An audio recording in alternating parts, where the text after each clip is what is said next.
So what we'll be talking about today is sleep. We're going to talk a little bit about what is normal sleep and what is not so normal sleep and what could be causing that not so normal sleep. We are a smaller group, so we can be a little more interactive. Before I begin talking, let me give a little bit of background of myself. I am a registered respiratory therapist that went into sleep medicine about 16 years ago. So I kind of grew up with the industry. I'll be honest, we really didn't know a whole lot about what we were doing back then.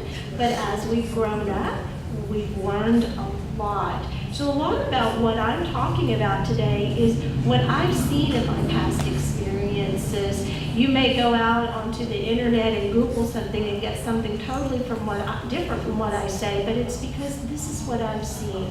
And I feel very blessed to have grown up with this industry and blessed with Hill Country Memorial to allow me to go out and share this information with you.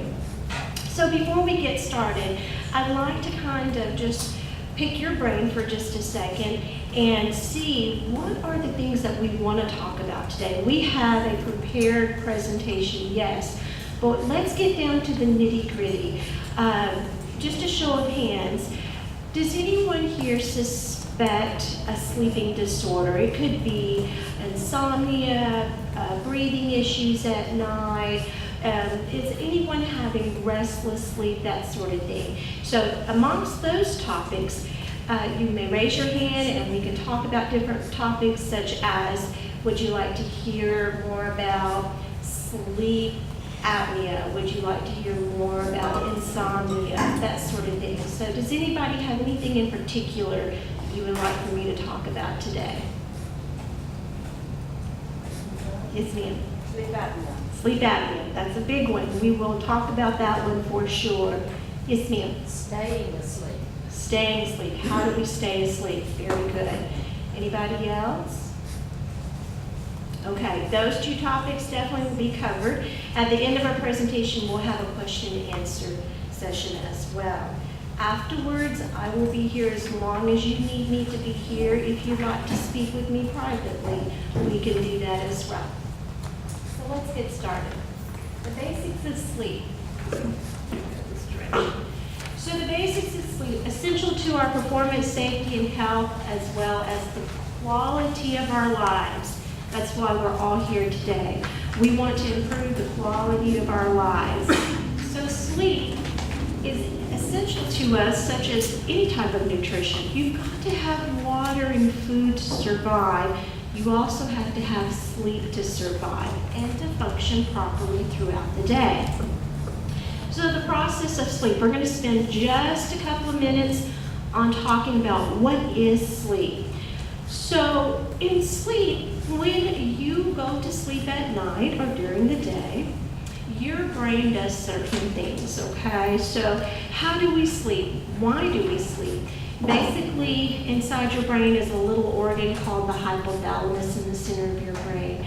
There's a lot of different reasons why it allows you to fall asleep. It can be just something simple like light comes through your optic nerve, touches that hypothalamus and says, wake up, I'm going to put out some hormones to wake you up.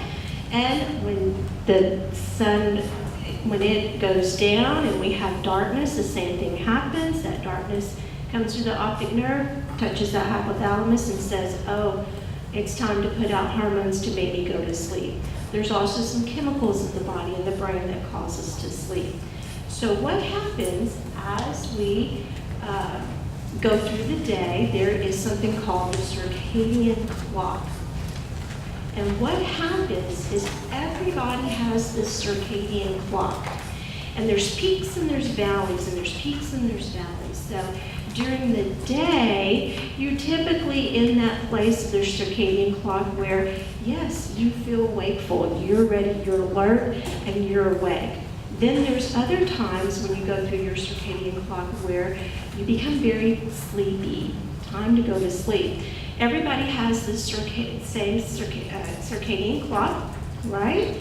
So this is why at night, probably around 9:30, you're at the peak for sleepiness, okay? And a lot of times you'll feel like oh, I can't keep my eyes open. I feel like I need to go to bed, but I need to go tear lettuce and make that salad for tomorrow, right? And then you get up and you start tearing lettuce and you make that salad. And then about 11 or 11:30, you think, oh, I'm not sleepy anymore. Well, you just bypassed your circadian clock. So instead of taking that opportunity to go to sleep, you have to get up and do some chores. And now you bypass that, and then eventually it will go back to that sleepy time. So that's kind of what happens with your circadian clock. And we all have the same clock. Stages of sleep. So I want to spend some time on this because this is part of all of the reason why we need to get good sleep. When we go to sleep at night, we lay our heads down on the pillow, the first thing that begins to happen is the muscles in our body begin to relax. Every organ in your body starts to relax as you're trying to fall asleep. So as you begin to start dozing, your brain will go into stage 1 sleep, okay? That's what we call transition sleep, and that's very, very, very light sleep. From stage 1, your brain begins to transition into stage 2 sleep. Stage 2 is considered transitional sleep because it's also very, very light. So when you're in stage 2, you're going more into a deeper sleep, but if someone had walked through the door or there was a noise outside, you would be startled and think, oh, was I sleeping? Did I hear that? So you're going into a little bit deeper sleep, but you're still in light transitional sleep. Now, after stage 2, you go into what's called stage 3 sleep. And in the sleep world, we call that slow wave sleep. Lots of important things happen in slow wave sleep. That's when everything in your body begins to slow down, okay? Your metabolism falls, you're in a very low metabolic state, heart rate goes down, blood pressure goes down, become very relaxed. In stage 3 sleep, it is called restorative sleep. And the reason we call it restorative sleep is because you are lowered into that metabolic state and the organs of your body begin to restore themselves so that they can function properly the next day. That can be your heart, lungs, liver, kidney, pancreas. Everything is rejuvenating for the next day.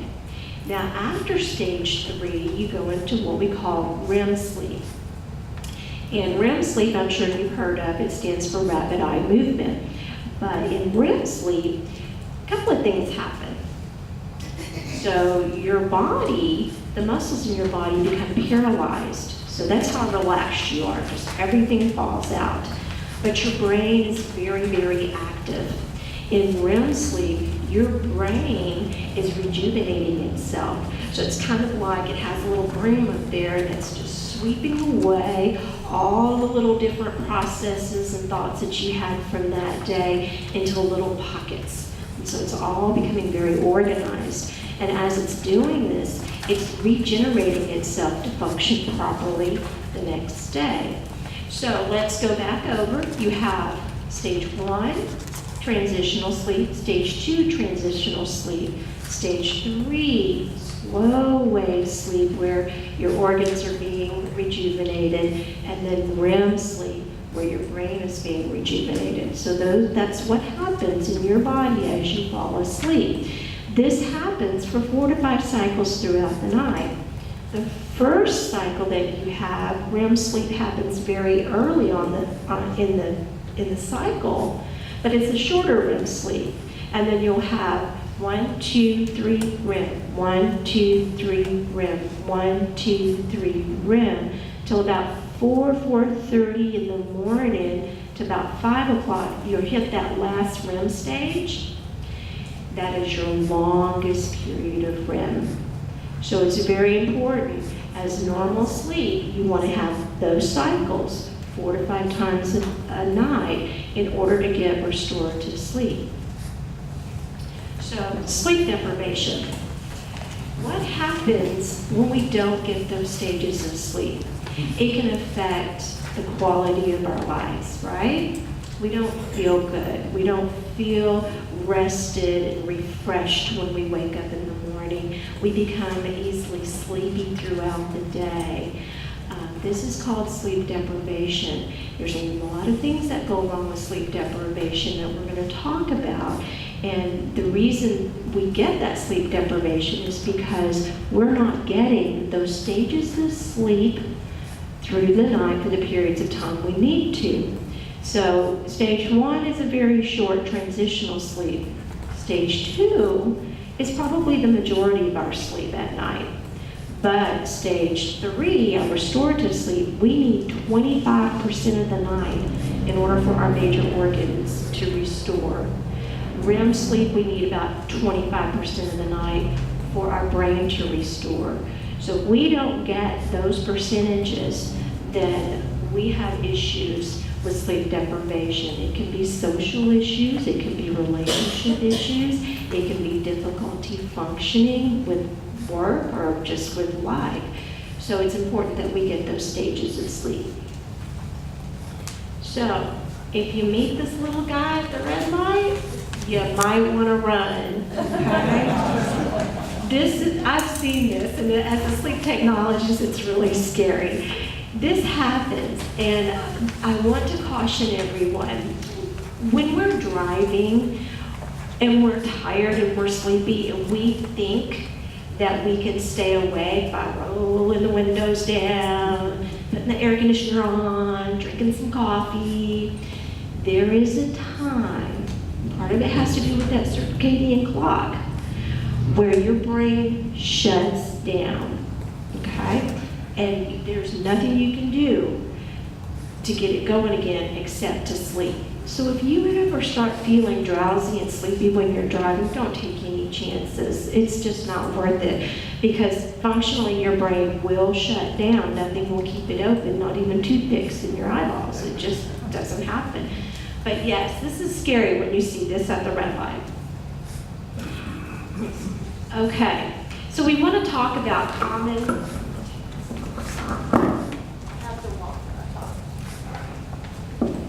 Okay, we're going to talk about common sleep disorders. So obstructive sleep apnea, central sleep apnea, we see quite a bit in the sleep lab. Insomnia, maybe.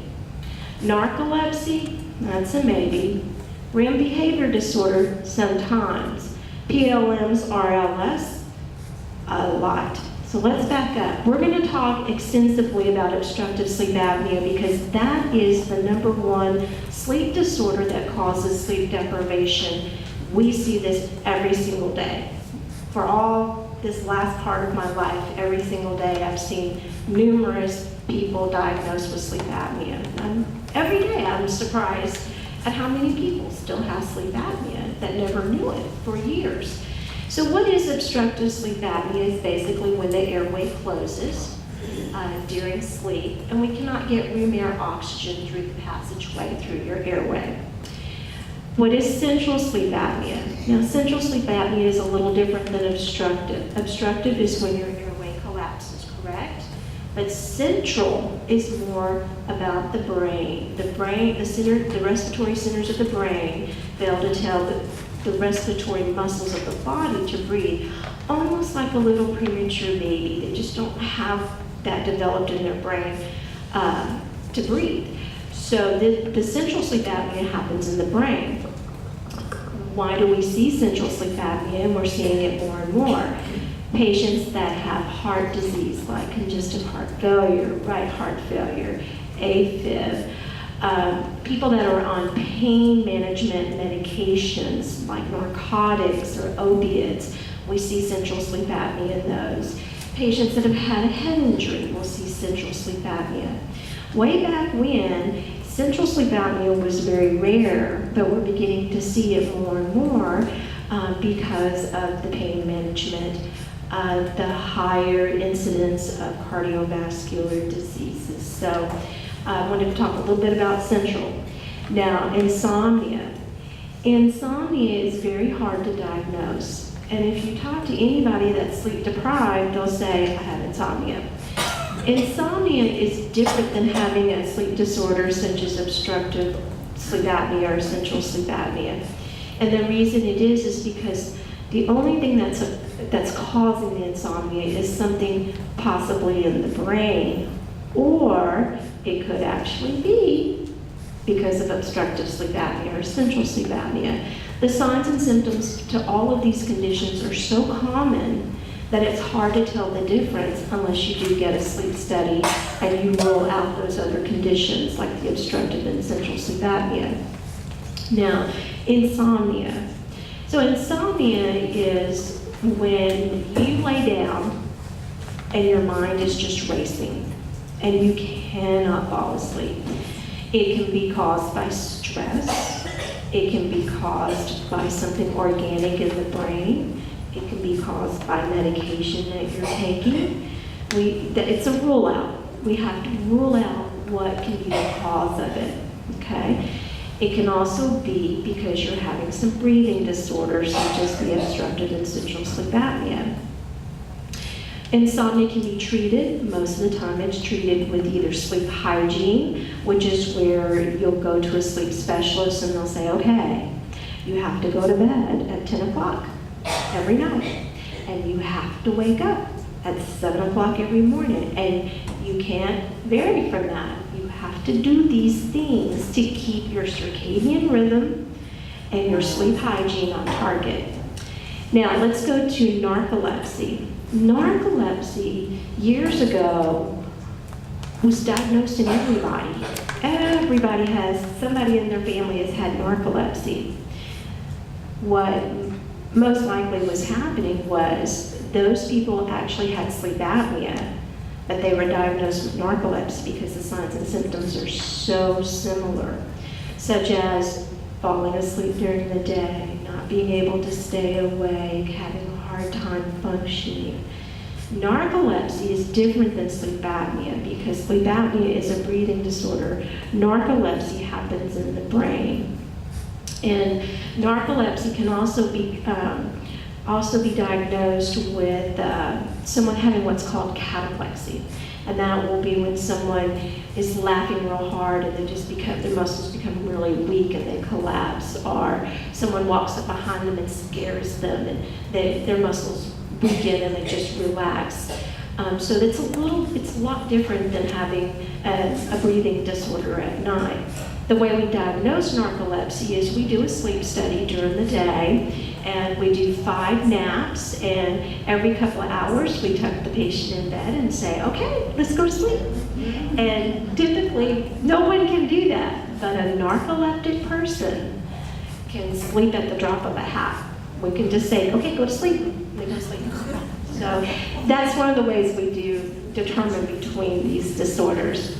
REM behavior disorders, so that is so interesting. We don't see that a lot in the sleep lab, but we do see it occasionally. What happens in REM behavior disorder, remember when we talked about stage REM, where the muscles of the body become very paralyzed, but the brain is very active? Well, in REM behavior disorder, the opposite happens.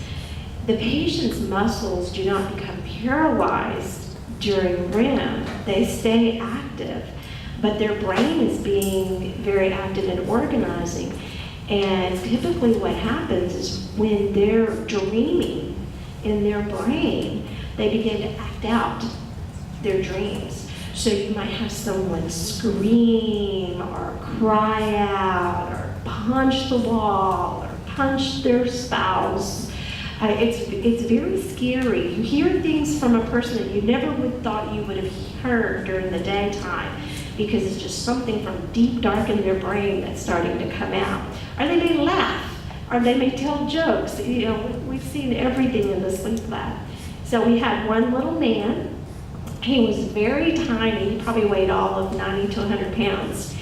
And his family was having to lock him in his room at night. And they felt horrible doing that. But what he was doing was he would get up in the middle of the night and he'd go around the house and he'd move the furniture all around the house.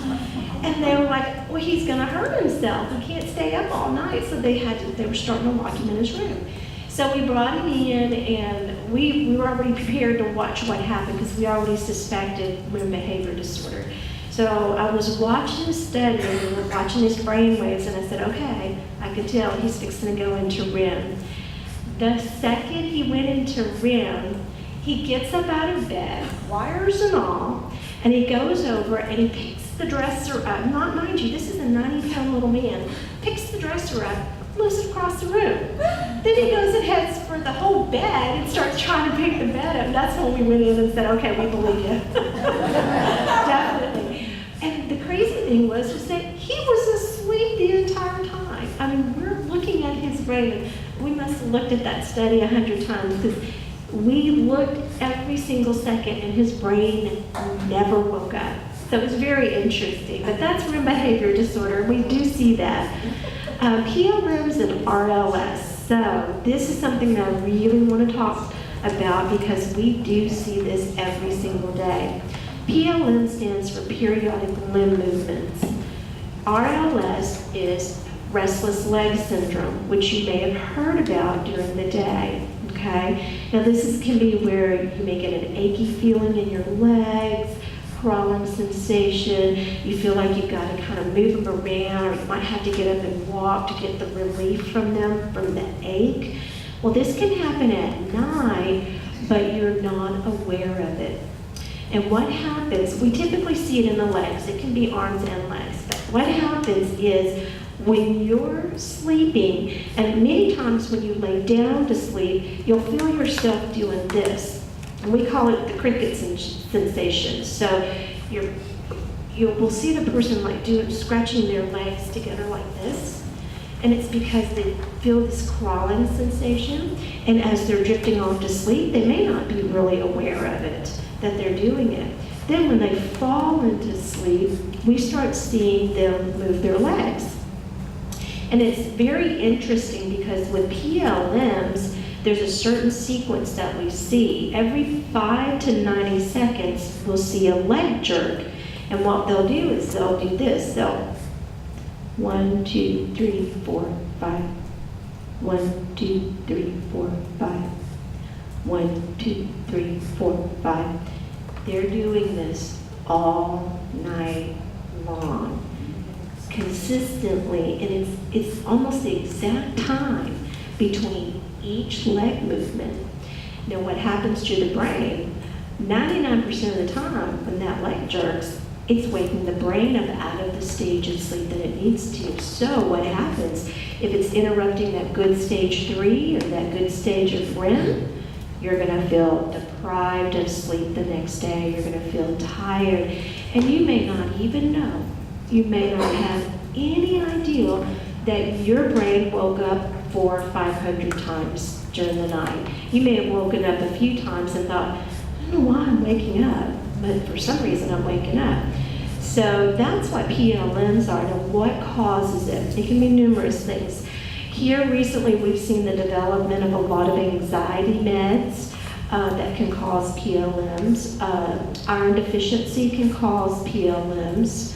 Cardiovascular issues can cause PLMs. So this is one of the reasons why we see it a lot in the sleep labs. Now, when you have a sleep study in the lab, we can see this. We can diagnose this. So if you come to the sleep lab and we find you have sleep apnea, we're also going to want to diagnose this PLM so the doctor can get you on medication. The medications do work. Sometimes they may not work 100%, but they take the majority of the leg movements away. Okay, so let's go to the big one, obstructive sleep apnea. And I know a lot of people hear about sleep apnea these days. I've even had a few patients say, I keep hearing my doctor talk about sleep apnea, and I hear my friends saying that everybody's being tested for sleep apnea.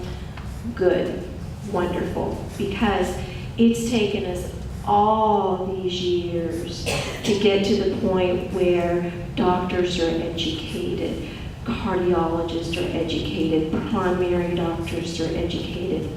Obstructive sleep apnea is linked to so many other conditions, and it causes so many other conditions that we're going to talk about. that it's important that you get screened. And if there's some red flags, then you'd want to have a sleep study to rule out the sleep apnea. So what happens when you have apnea? Okay, when you have obstructive apnea, you're going to have a cessation of breathing for 10 seconds or longer. What that means is when you lay down, first of all, when you're awake, this is your airway, right? But when you lay down, that airway is going to start to collapse, okay? In patients that have normal airways, it doesn't collapse all the way and it doesn't collapse enough to cause a problem. But in patients that maybe have a narrower airway, then when you lay down and your muscles relax, you're going to get more collapsing, more partial collapse. And that's where the problem becomes to be a problem. So look here, so you have an open airway here. The person down here has either more of a narrower airway or more what we call adipose tissue in the airway. So when they breathe and this airway is collapsed, the room air oxygen cannot get through there, okay? So you're gonna have an oxygen desaturation, and that could be a little bit of a desaturation in your oxygen or a lot. What happens when the brain and the major organs don't get the oxygen that they need? They don't function properly. So what also happens is when you have the collapsed airway and your airway is so collapsed that there's signals being sent to the brain that says, oh, wake me up, I'm not breathing. There is another interruption of that good stage of sleep that your brain is trying to capture. So every time you have an apnea where you stop breathing for 10 seconds or longer, most likely your brain's going to wake up and wake you up. And it's also going to jumpstart your heart because nothing is normal anymore. You're not breathing, you're not getting oxygen, so that brain goes into a defense mechanism and says, come on, get me up, wake me up. And it sends a hormone called adrenaline to the heart and says, jumpstart me, come on, let's go. I got to get some oxygen to these organs and the peripherals of the body in order for me to survive. Now this can happen hundreds and hundreds and hundreds of times an hour. I had a patient that had an apnea or had a partial collapse of the airway 101 times per hour of sleep. So he sleeps for 7 hours, and he did this 100 times an hour. Think how many times your brain is being woken up. It never goes into the good stages of sleep with that type of apnea. So what can also happen is I'm talking about not just a complete collapse, but I'm also talking about partial collapse. We call that a hypopnea. So when somebody has a complete cessation of breathing, the airway is completely collapsed. Okay? But there's also a hypopnea that can occur where we do a partial collapse. And that's where you're breathing along just fine, and that airway begins to collapse just a little bit, so your breathing becomes shallow. Now your oxygen drops by at least 4%. That is also considered sleep apnea. So you don't have to have the full-blown collapse you can just have a little quiet and a drop in your oxygen, okay? So what causes obstructive sleep apnea? I just went and did a Google search the other day, and I found an article that said, we don't know. We really don't know what causes it. But by experience, I can tell you, we used to have obesity at the top. We used to say, okay, everybody that has sleep apnea has to be overweight, a male, a big thick neck. That was how we screened everybody for sleep apnea. Well, we soon learned as little techies in the sleep lab, that's not true. Anyone can have obstructive sleep apnea. It's very much inherited. And very much generations in the families have sleep apnea. And the reason is because it's just the way your airway is made. We're all made differently. All of us. All of us have different sizes of airways. Some are normal, some are very tiny. So we can see this condition in just a little teeny, tiny 90-pound lady. I had a 90-pound lady years ago that came in, and she was so tiny, I had to pull out the pediatric equipment just so that we could test her. She was so tiny. And the other technician and I just kind of looked at each other and said, she's not going to have anything. And we got her to bed, and we're in there in the control room, and all of a sudden we hear and she's literally rattling the windows. She's probably the top snorer of my life. And she had such severe apnea. So at that point, we all learned a lesson that we never put a picture on obstructive sleep apnea. Anybody can have sleep apnea. So the other types of physical attributes would be anatomical. We'll see a large, thick neck in some people. And so you'll start seeing athletic people, young boys working out in the gym, coaches, football players. Yes, they anatomically have a larger, thick neck. They probably are. But just beware, it doesn't have to be, okay? You can have a little teeny tiny skinny neck, but inside your narrow little airway is causing more of the problem. Okay, living with sleep apnea, how hard can it be? When you have sleep apnea, it can be really, really hard. So we're gonna go through a couple of things here, a few things here that I feel are very important. These are just some of the signs and symptoms. This is not everything, which is scary, but this is the main signs and symptoms you want to look for. Number one is snoring. Now, let me kind of precurse that a little bit. Not everybody snores and has sleep apnea. Remember how we talked about having hypopneas? You just have that quiet little breathing that just kind of goes a little more shallow and your oxygen drops. So you can have that. But most of the time we see people snore, whether they snore loudly or lightly or maybe just a tiny bit. Most of the time we'll hear a snore in there because what's happening is the airway's collapsing, right? Causing resistance, okay? Now, when someone snores, there is this distinct pattern that you're gonna hear when someone that has sleep apnea.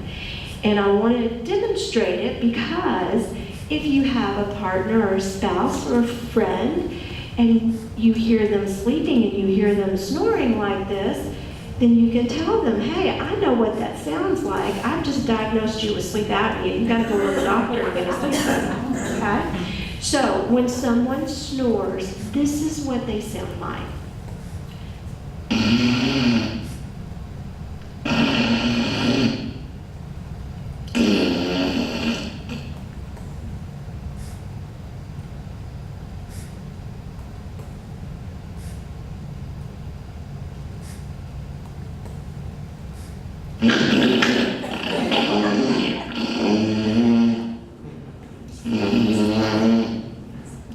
I do that really well because I've heard a lot of snoring in my life. A lot of snoring.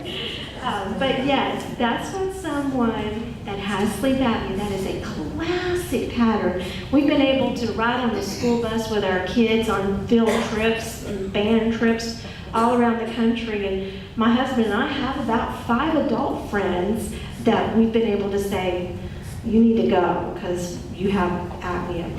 And we've caught several teenagers that have it as well. So if you hear someone snoring like this, please talk to them, to tell them, go to your doctor. Tell them I told you to go to your doctor and have them screen for sleep apnea. So some other things. Witness apnea, that's when you actually see somebody stop breathing and you think, something's not right there. You know, you can just see their chest stop rising. That's witness apnea. The waking, that's waking, choking, gasping, course, excessive daytime sleepiness, waking up not feeling refreshed, easily nodding off during the day, can't make it through a movie at the end of the day. Those are all typical excessive daytime sleepiness characteristics. Drowsy driving. So, difficulty focusing, short-term memory loss, and depression and irritability. Where would you think that that would come from? That comes from your brain not getting the percentage of REM that it needs to get to function the next day. So if your brain is not getting that stage of sleep for the period of time it needs to, you're going to have short-term memory loss. And it could be something as simple as walking in the room. I can't remember what I came in here for, which I do that all the time. But when it's really bad, then you know that there's a problem. And then there's difficulty focusing, difficulty multitasking. Things just don't come as easy as they used to. It's harder to do these things. And then depression. And this is something that a lot of people don't realize is connected to this condition. Depression and irritability is highly linked to sleep apnea. We've had patients that they've had troubles their whole life, been under psychiatric care, or in psychiatric hospitals, lost their families, lost their business, lost everything in life. And then all of a sudden, their doctor said, you know what, I'm going to have you have a sleep study. Find out they have very severe sleep apnea. We got them on treatment. These guys got their lives back because no one had found the root of the problem. So we want to talk about the difficulty focusing and the short-term memory loss and the depression because it's a big thing with this. This is really linked to sleep apnea. Of course, morning headaches because of being deprived by oxygen and all that. That's a lot to go to deal with your getting headaches. And then inability to initiate or maintain sleep. That's restless sleep, back and forth, okay? The frequent sore dry throat from the snoring, and then frequent nighttime urination. I had a medical director that told me, every time you do a presentation and you educate patients, I want you to talk about this because nobody knows.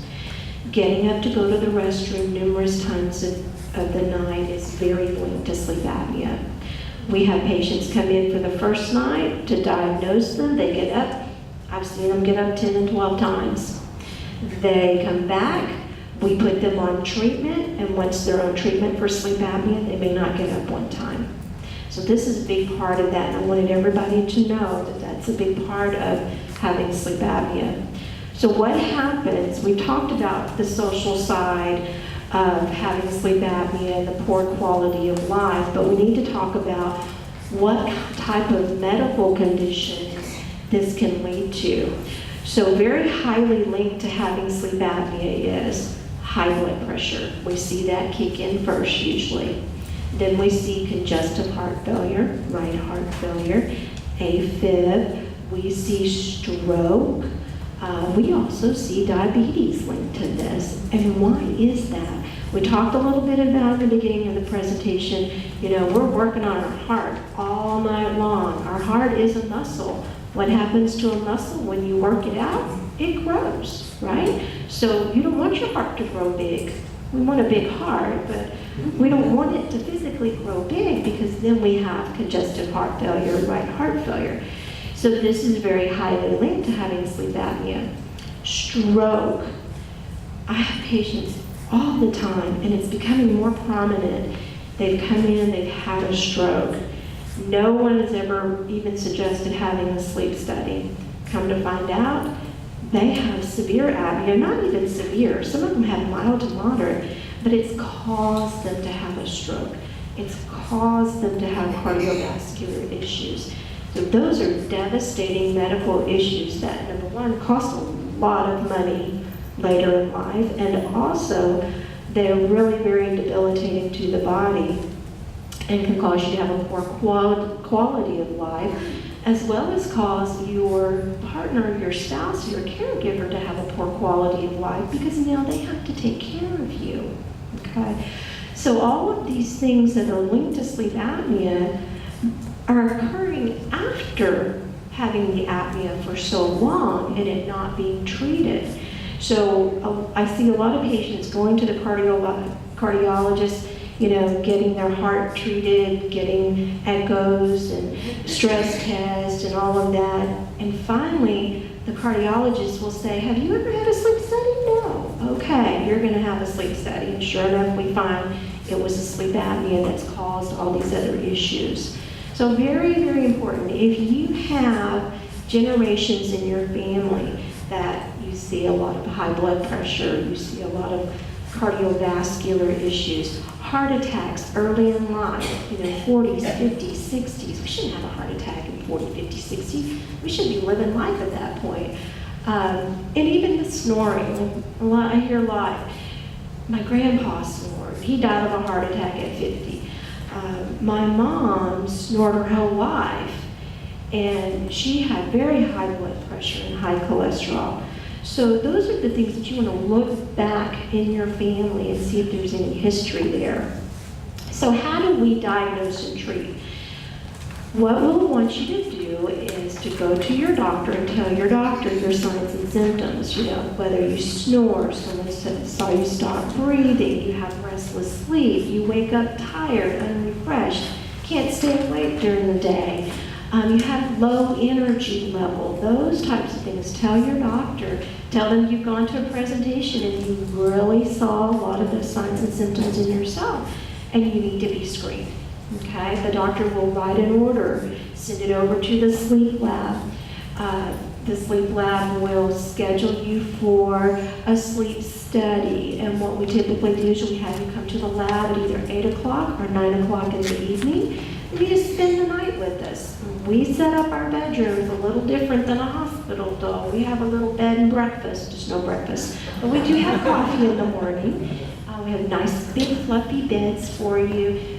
We try to emulate your home. We try to make you feel very relaxed so that you can sleep, because everybody asks 2 questions. Number 1, I can't sleep anywhere but my own bed. And number 2, can I get up to go to the restroom?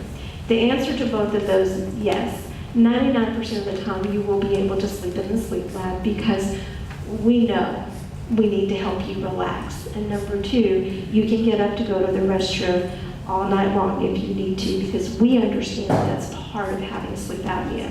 So we will put a few wires on your head and body with just tape and paste, no needles, we're not mean at all. And then we tuck you into bed and we do everything from outside of our control room. But we're looking at your brain, we're looking at your heart, we're looking at your lungs, your breathing in depth, we're looking at your oxygenation, we're looking at your legs to see if your legs are moving and you have that condition called PLMs. We're looking at a lot of different parameters, and what a lot of people don't realize is we're catching cardiac arrhythmias in the middle of the night. So people have arrhythmias in the middle of the night where they never have them during the day. So you can go have an EKG or you can have a stress test, nothing ever come about. But we can see you in the lab and we say, oh, there it goes. We can see it. We take a picture of it and we send it to your cardiologist or your doctor so you can get followed up. Or we just call your doctor and say, hey, we saw something, really strong on that EKG last night. I think you need to have your patient come in. And that's happened before. People have actually had ablations later on in the afternoon because we found it in the sleep lab. So what is the difference between, because I know you've heard about this, a home study and an in-lab sleep study? The key word out there that I hear a lot is, well, why can't I just do this in the home? You can, but there's some extenuating circumstances. Medicare pays for an in-lab sleep study all the time, but maybe not so much with a home study.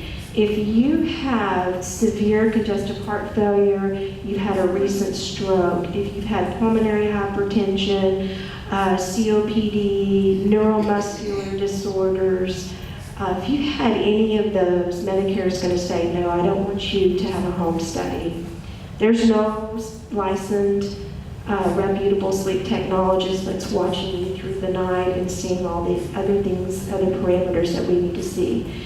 So to have a home sleep study, it needs to be someone that doesn't have any comorbidities, someone that just has a really good instance of most probably going to have sleep apnea, okay? Everybody else needs to come through the sleep lab so we can monitor you, we can see those parameters. Also on the home sleep study, it's limited. We're only going to be able to say, yes, you have sleep apnea, or no, you don't, but it's not going to tell us if you have the PLMs. It's not going to tell us if you have REM behavior disorder. It doesn't look for any of that other stuff. It's not going to tell us if you're having any cardiac arrhythmias. So when you look at your options of coming into the sleep lab, please, by all means, think about what is most important, which is we need to see everything. We need to diagnose you. But if you're also one of those folks, or you have someone that you love that says, I'm not going to go sleep there, no way, no how, then by all means, let's see if somehow we can do the home study on them. So once you come through the lab, or the home study, and we get you diagnosed with sleep apnea, what happens then?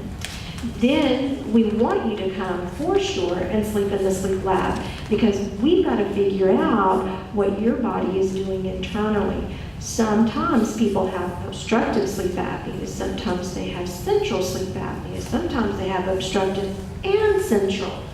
And the treatment for sleep apnea is, we'll start out with the CPAP machine. It stands for continuous positive airway pressure.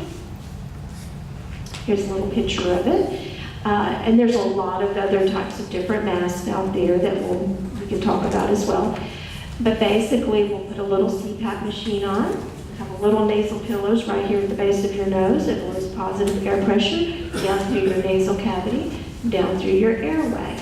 And it stents open that airway with that pressurized air so that your airway is open all through the night and you can get room air oxygen through there.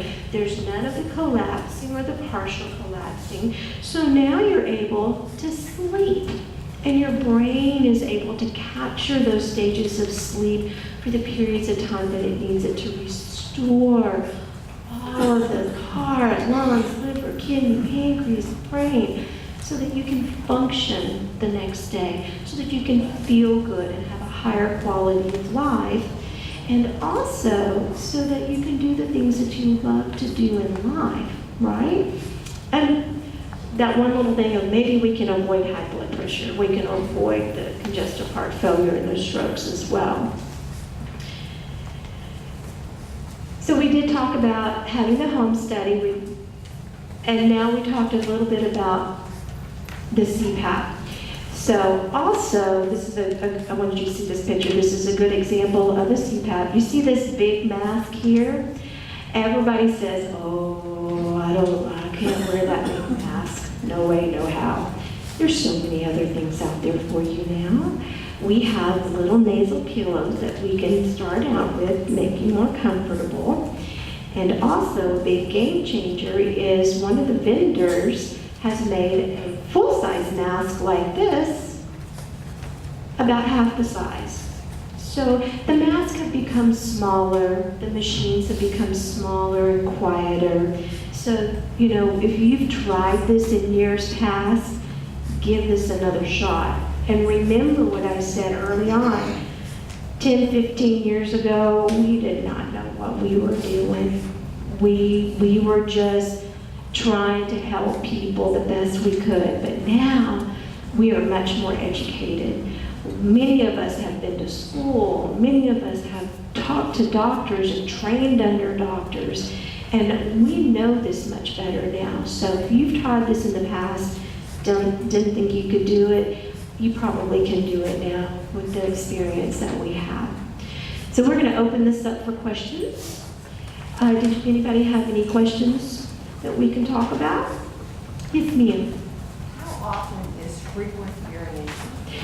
So frequent urination, usually, some people get up to go to the bathroom 0 times a night, okay? I would say between 0 and 2 is probably more on the normal side. as we age, of course, we may get up a little bit more, maybe 0 to 3. But when you're getting up 4, 5, 6, 7, 12 times a night, you're getting up there a little bit. That's disturbing to your sleep, right? Every time you wake up. Now, here's the thing about that, is that it may not be, there's two reasons why we feel this is happening, and there's really no true documentation on this. Number one, people that have sleep apnea, remember what happens, their brain is always waking up. You're going to have more awakenings through the night. Well, each time you wake up, you may think, oh, I better go to the restroom. Oh, I think I might better go to the restroom. So that may make you go more frequently. The other thing is that when you're not breathing, your brain retains CO2, so your CO2 levels become higher. Your body begins to make more uric acid from those higher levels of CO2. So that's another reason, a physiological reason why we feel like you may be having to go to the restroom more at night. Yes, sir. You mentioned at least 3 levels of sleep apnea, mild, moderate, severe. How many levels are there, and what do you do if you get a diagnosis of mild versus severe? What are the treatment differences? Very good question. Everybody hear that question? Okay. So mild, moderate, and severe are the 3 levels of sleep apnea. Mild is an AHI, which is apnea hypopnea index, of 5 to 14. That means between at 5 times an hour up to 14 times an hour, you had a breathing issue, okay? Moderate is from 15 to 29 times. So that means 15 times an hour up to 29 times an hour, I had a breathing problem. Severe is 30 and above. So that means 30 times an hour, I had a breathing problem. 50 times an hour, I had a breathing problem. Now, the difference in treatment of all 3 of these is, if you ask me, the best treatment is going to be CPAP machine, or what we call a BiPAP machine, which CPAP stands for continuous positive airway pressure, but BiPAP is a bi-level, so upon inspiration and then on expiration, the bi-level pressure drops a little bit easier to breathe. It helps people with pulmonary issues like COPD breathe. So there can be a CPAP, a BiPAP. Then there's also something out there called an ASV that we treat central. If you have mild to moderate, your treatment options are, number 1, gold standard is going to be CPAP or BiPAP, okay? The other option that you're going to hear a lot about is a dental appliance, an oral appliance, okay? Numerous patients that I have seen, only very few of those, these oral appliances have completely taken away their sleep apnea, okay? What you want to do is if you want to go the oral appliance route, that's fine, because we want you to do something rather than nothing, okay? Just something helps. So you want to find a good dentist that's experienced in building these oral appliances, and ask that dentist, okay, once I get this built, I need a sleep study to tell me that this has taken away my apnea. Okay, it's a confirmation study. We do these in our sleep lab. The patient comes in and wear the oral appliance, and then we watch them through the night to make sure that their oxygen is being maintained, and also that they're no longer having apnea. When you have apnea, you can have a collapsing of the airway, and that's still disrupting your brain and your heart. But you don't always have a drop in your oxygen. So sometimes when these oral appliances are built, the dentist, just not really being aware, will say, okay, let's put you on a machine called a trending pulse ox, and they'll send it home with you. And all that does is measure your oxygen. And if it doesn't drop, if your oxygen doesn't drop, then your oral appliance is doing a good job, right? No, because you could still be having apnea. We haven't solved the problem. So just make sure if you do the oral appliance, make sure you go through and have a confirmation study in the lab that tells us you're not having any arrhythmias, you're not having any PLMs, because What happens if we do treat the apnea and we don't treat the PLMs? You're still going to be tired the next day. Your brain is still going to be interrupted throughout the night. So we want to make sure that everything is covered.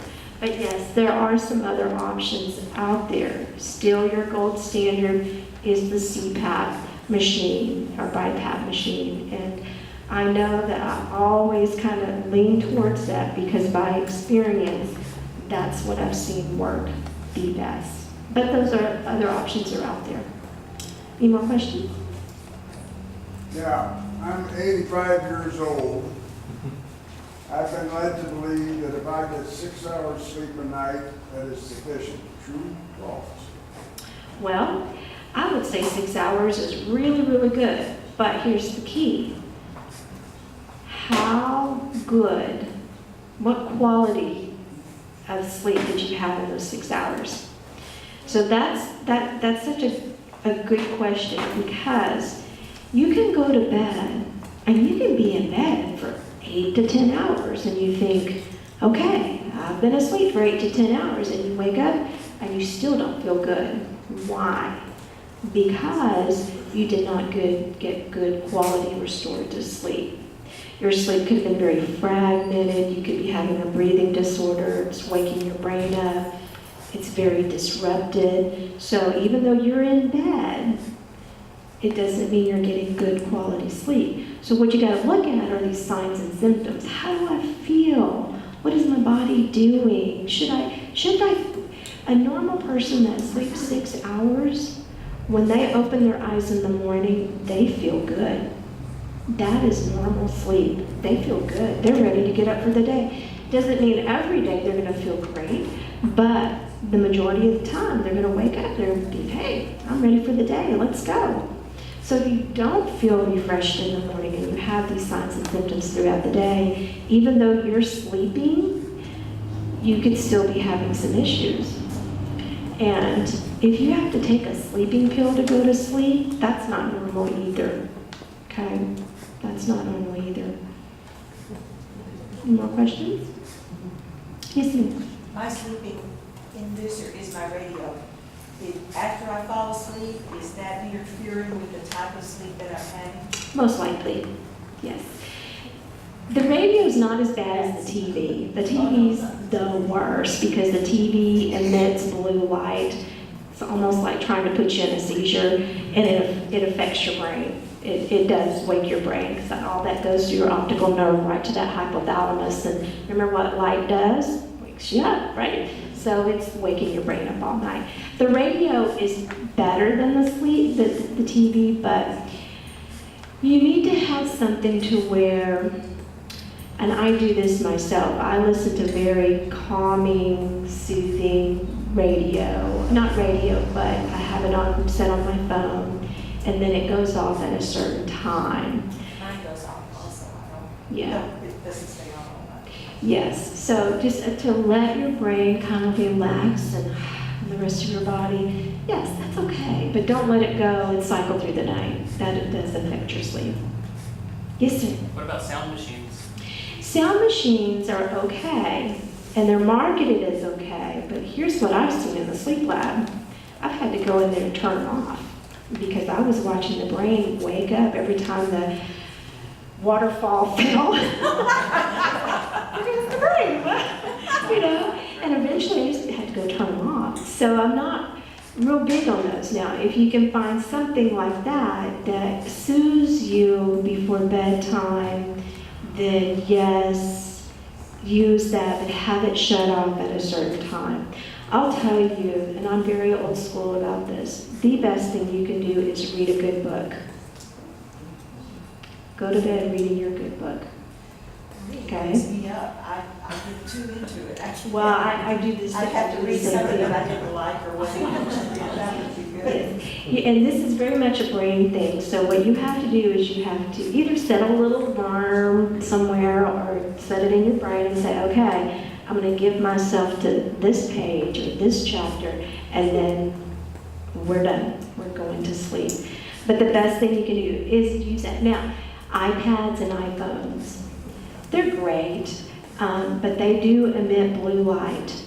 So if you're reading from an iPad or iPhone and trying to go to sleep, hold it about 12 inches from you. You can increase the font real big. Trust me, I have an iPad that I read every night. You can make the font real big and keep it 12 inches away from your face, okay? And dim it as much as you can, and that will help with your brain, okay?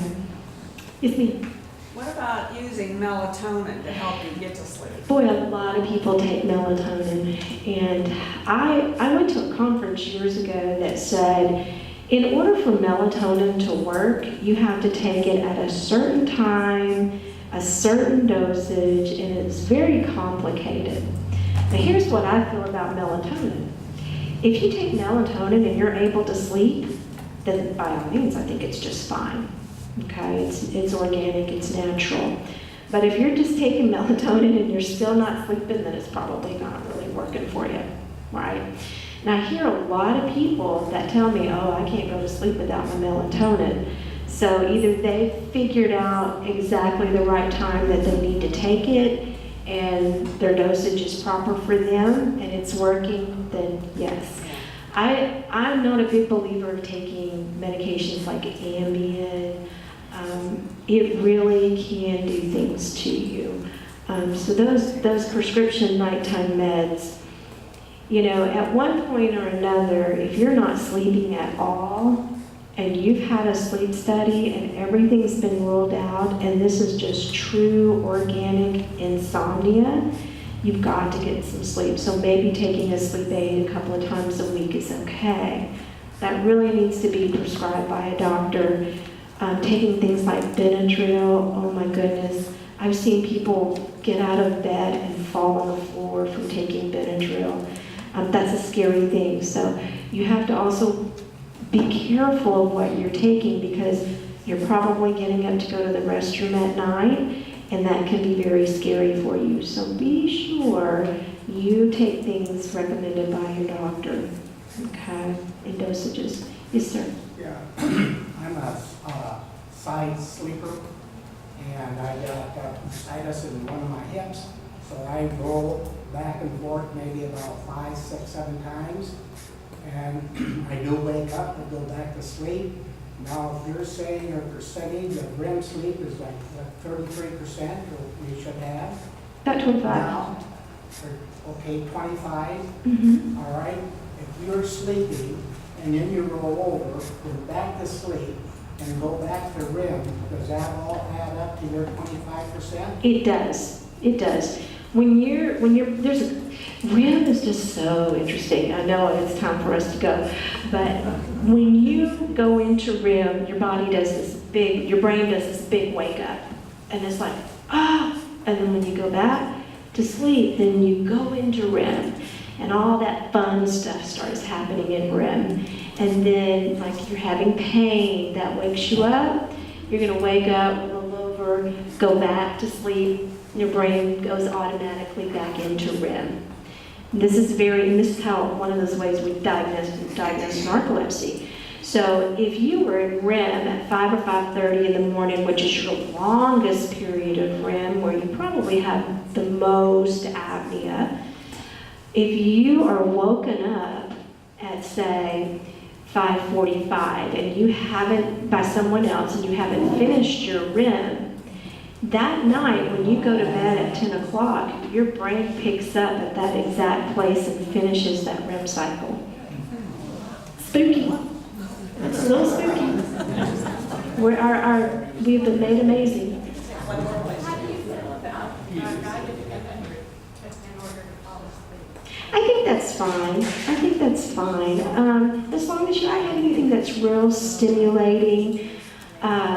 I trained under a physician up in Albuquerque who's a sleep specialist, and we did some cognitive behavioral therapy, did some imagery, and that's part of some of the relaxation techniques that we teach for patients that can't acclimate to their CPAP and BiPAP machines. I think it's a good thing if you do it the right way and you have someone teach you the right way. Now, if you have some history of post-traumatic stress disorder, you have to be very careful with that sort of thing, that you may, hit those signals, and you don't want to do that. So You really, if you do things like that, you want to go to a sleep specialist and have them teach you the correct ways to do that, unless you are just educated anyway in that. Teresa, did you mention this, that we do have the sleep lab here, what you said she forgot to mention? Yes, so we do have a sleep lab here in Marble Falls, okay? We are located in the HCM Medical Clinic over there by Tuesday morning. I always tell my patients, you know where Tuesday morning is. See that little shopping center down there by Tuesday morning. A lot of people don't know we're in there, but we've got some couple pretty fancy bedrooms that we've set up. Yep, and they're nice, big queen-size beds, TVs, recliners, just kind of like I said, coming for the bed and breakfast.